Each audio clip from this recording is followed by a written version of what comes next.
how you've structured your business? It's funny you brought that up because people might think they see me as a consultant. Right. But really, like, this is how much I make. I make this much from consulting. Oh, okay. That's not the main source of my income. Yeah, a lot of my businesses, I just don't talk about it. Right. Because I don't feel that the need to talk about Right. it. But it's a small part of what I do. Certain companies I consult a little bit. Even now, I mean, I just turned down a couple pretty big consulting gigs just because I'm now have less time to do them. Right. Busier and busier, right? So to answer your question, it goes back to your self-worth. I'll give you a very simple formula. You want to charge more money to consultants, supply and demand.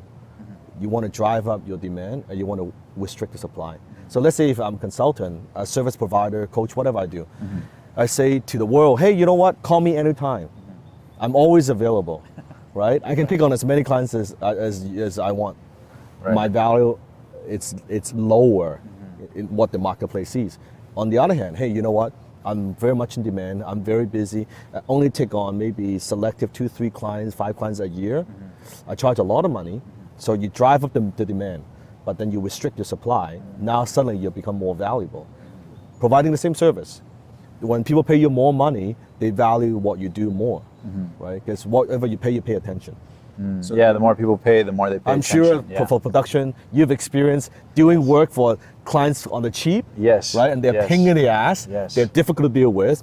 You go the extra mile, they're still not happy. It's true. Versus the clients who pay you the most amount of money, right? Big chunk of money, they are easy to deal with. It's true. In my production business and in my coaching business, same. Clients that I used to charge 1,000 to versus I charge 10,000 to, the 10,000 ones follow through. They're assertive. They're on top of it, and the other ones are always looking for a deal or always trying give me a discount. Yeah, and that translates to their customers and their business and so on and so forth. Yeah, absolutely. And that's why I believe in my philosophy: sell to players with money. Sell to people who get it. Deal with successful people.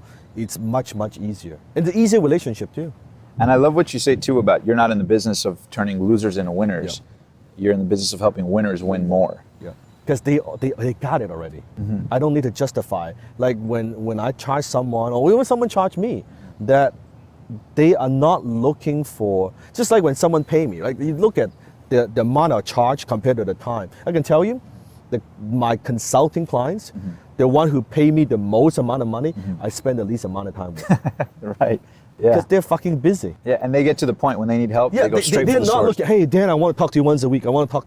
No, they're working on something for a couple of months. They come to me with whatever they're working on. I give them some strategy, give them big picture. They go, that's it. They execute. They're not looking for time. Time is not important. It's that few elegant ideas. Of results. The results. Yes. Right? And it's really interesting because I know you shared too that with your clients that it's not like a once a week or 1 hour a week. It's whenever, anytime, but it's focused on results. And so they pay you a retainer and to have access to you anytime. Access, and it's not about. I tell them it's not about time. Sometimes, let's say whatever problem you have, I said, if I could solve your problem in 20 minutes, do you want me to spend 20 hours on it? Maybe I could solve your problem with one phone call with the contact I have. Let's say whatever goal. Let's say financial goal. You want to make X amount of dollars. Okay. If I have a contact here, I know that you guys can work together and work a deal, and that could get you the results in a short period of time. Do you want that, or do you prefer me to drag on long and long so I can you feel like you're getting your money's worth? Right. And I always tell them which one you prefer. I say, oh no, we want speed. I said, that's cool. Then I'll give you speed, right? And it's true because another example that I've heard similar to that, I forget if it was you who mentioned it, but they said it's like a surgery, right? Say you pay $40,000 for surgery. Yes. Do you care if the surgery is 10 hours or 10 minutes? 10 minutes. Or do you just want to get it over with? You get over with, right? It's a result. Especially people at high level, and when they're paying that kind of money, it's result oriented.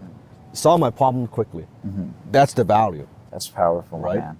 So let me ask you this. As you look back, reflecting on your life, the tough times, the trials, the tribulations, what would the Dan today say to the young Dan who was trying to find his way and going through his failures and trying out, this and that?